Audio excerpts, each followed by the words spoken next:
Is the dollar in danger of crashing? What does this mean for investors worldwide? We've gathered insights from top experts like Matthew Piepenburg and Szafron to navigate these turbulent waters. And the best part? You'll get all the critical points in just minutes. Exactly. Discover how the Fed's policies may impact your investments as we break it down. Welcome to Financial Insights in Minutes, where we deliver concise summaries of today's top financial analyses. Stay tuned as we uncover the looming recession and how the upcoming U.S. elections may shape the market. Next, we'll dive into Matthew Piepenburg's thoughts on the dollar's uncertain future. November markets are a bit turbulent, but what does Joseph Wong have on the agenda this week? He's diving deep into the UK government's new budget and its repercussions. What's the core takeaway from Joseph's analysis? He argues that increasing debt burdens are creating a cautious market sentiment in Europe, which may ripple into the US. Interesting. So what are the key factors driving this caution? A combination of fiscal deficits, economic stagnation, and market sentiment is at play. We've seen markets flare up following the UK's new budget. What happened there? The new budget proposed higher spending without sufficient revenue, leading to a sell-off in gilt yields. And it's not just the UK. France is also under scrutiny for its fiscal approaches. Absolutely. Their high debt-to-GDP ratio is raising alarms among investors. What could the upcoming US elections imply for the market? Potential for rising fiscal deficits and an impactful shift in financial policies, especially if Trump wins. Joseph touched on an interesting report from the Treasury regarding crypto. What's the gist? Stablecoins are now interacting with Treasury securities, which could pose new stability issues. It seems like markets are jittery ahead of the elections. Any predictions? Expect heightened volatility and potential changes in interest rates depending on who takes office.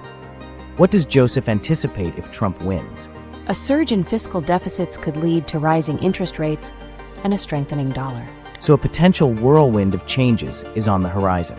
Absolutely. Markets are not taking this lightly. Any insights on interest rates moving forward? With changing policies, rates could climb higher, prompting important shifts in market strategies. Clearly, watching these changes will be critical for all investors. Definitely, the landscape is shifting. In summary, what's the most important takeaway from Joseph's insights?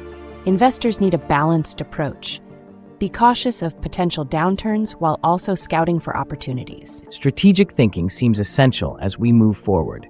Indeed, market conditions are evolving and adaptability will be key. If you've been following the job market, you'll want to brace yourself.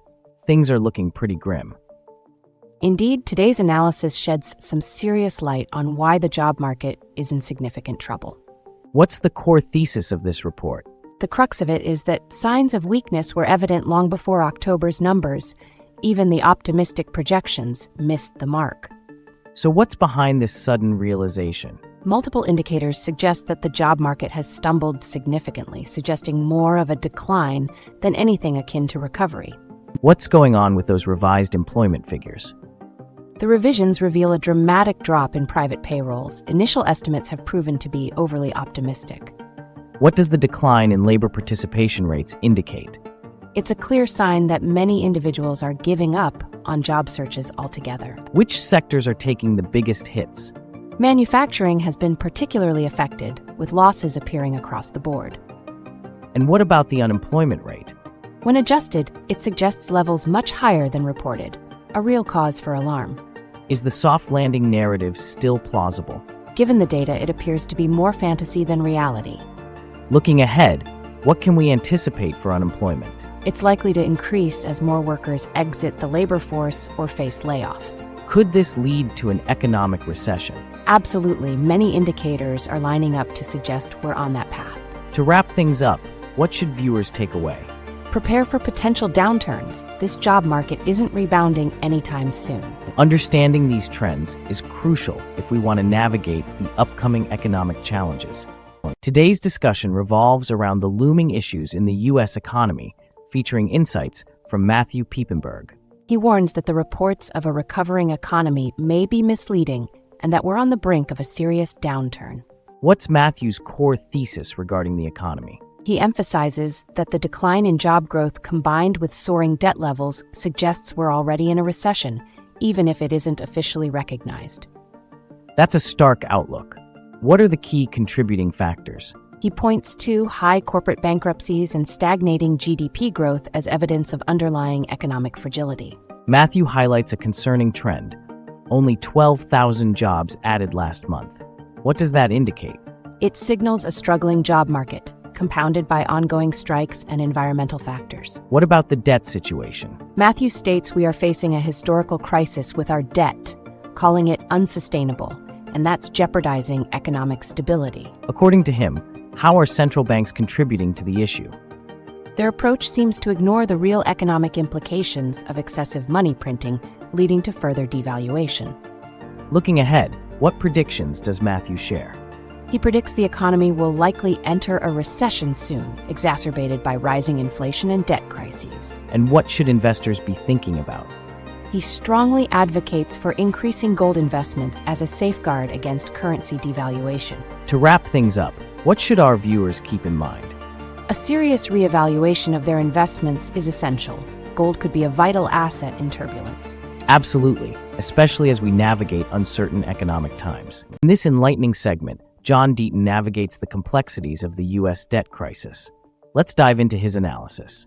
John paints a stark picture of the potential consequences if we fail to address this looming issue. What does John suggest regarding the U.S. defaulting on its debt?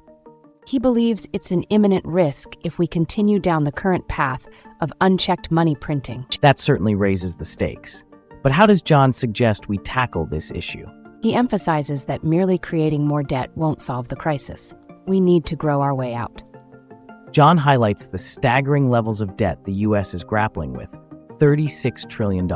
Right, and with daily interest payments soaring, it's a ticking time bomb. What happens if the debt continues to rise unchecked? John warns that we could face hyperinflation, leading to wealth disparity that devastates the middle class. John proposes reforms, starting with a bill for spending accountability. What's the approach? He wants departments to justify their budgets, ensuring taxpayer money is used efficiently. Looking ahead, what does John predict for the U.S. economy?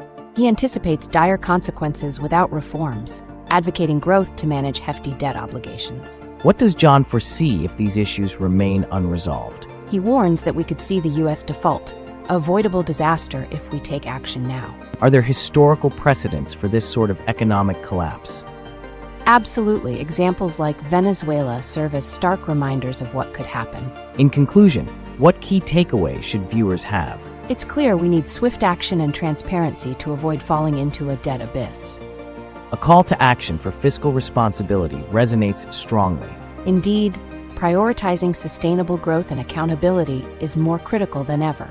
As we approach the election, there's a palpable tension in the markets. Lance, what's the latest feeling on Wall Street? We're experiencing what I'd call a cautious optimism. Investors are reacting to employment numbers, but there's a lot of noise in the data. What's the core thesis for investors right now? The idea is simple. Once the election dust settles, we could see some aggressive buying as companies begin their year-end buyback programs. The reports coming out show some surprising employment numbers. How are markets responding? Markets are seeing a bounce today, perceiving negative news as a stimulus for potential Fed rate cuts. What's the significance of these buybacks in our current market environment? With $6 billion a day expected from buybacks, there's a strong likelihood of pumping up stock prices into the new year. What's the current outlook on inflation and interest rates? Despite fears, there's substantial evidence suggesting long-term inflation is not a concern due to weak GDP growth. What are you seeing on the election front's impact on the markets?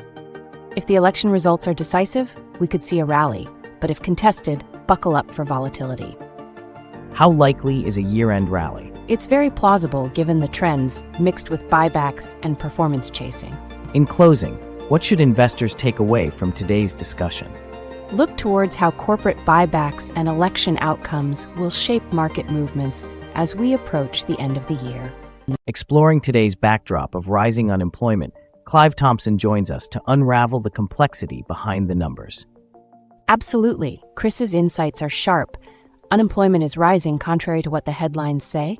So, what is the core thesis Clive presents? He emphasizes that the apparent health of the job market is misleading. True employment figures reveal a troubling trend of rising unemployment. Interesting.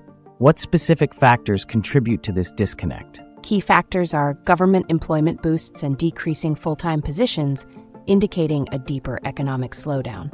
So, how is the government manipulating these employment figures? They've added government jobs to boost numbers. Worryingly, real employment is much lower. Clive points out a striking contradiction in inflation experiences. Isn't it surprising?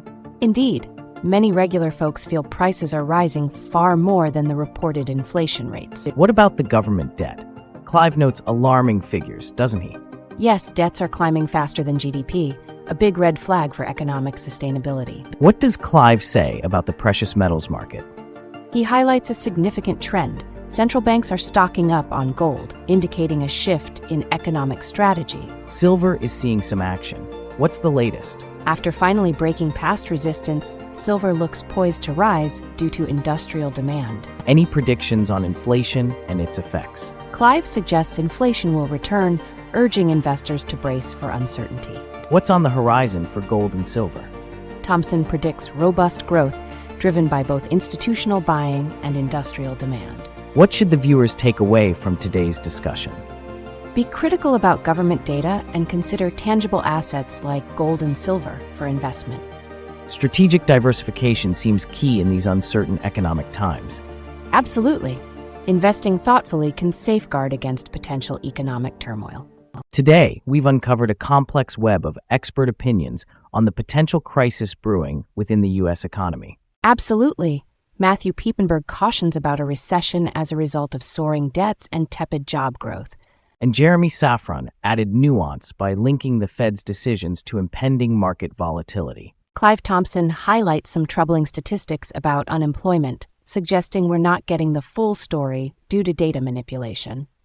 Lance Roberts warned us that the upcoming elections will add an unpredictable element to market behavior. John Deaton emphasized the looming risk of a U.S. debt default, calling for true fiscal reform.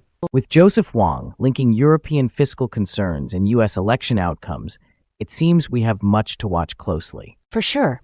If you're finding this content valuable, make sure to like and subscribe for more critical insights. Thanks for joining us on Financial Insights in Minutes. Don't forget to check out our other videos to stay ahead of market movements.